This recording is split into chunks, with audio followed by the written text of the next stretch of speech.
Another huli. At yun ang himasok sa ating pond. Taas-taas na yun. Kapag nakahuli kayo na ganito sa pond nyo, pwede din nyo siyang katayin tsaka ipakain. Sa akin tinatanggal ko lang yung balat. Ang pinapakain ko lang yung mga laman niya, kasi yung mga buto-buto. Tinatapon ko lang rin sa pond. Tinatadtad ko lang, tapos pinapakain sa mga buried, sa mga cradings, sa mga grower. Kaysa bumili kayo ng mga karne.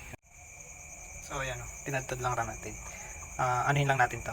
Lilinisin para maalis yung mga dugo-dugo. Ayan. Kasi magkukos pa ng pollution, hindi naman nila makakain. Baluyin lang natin ng tubig. Kasi yun, papakain natin yan.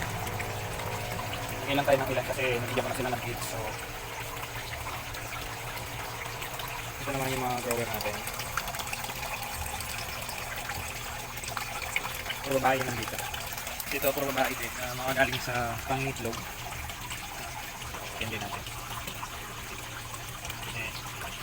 Kailangan din nila na ay protein. Ito naman yung mga halo-halo na ito dito Yun lang.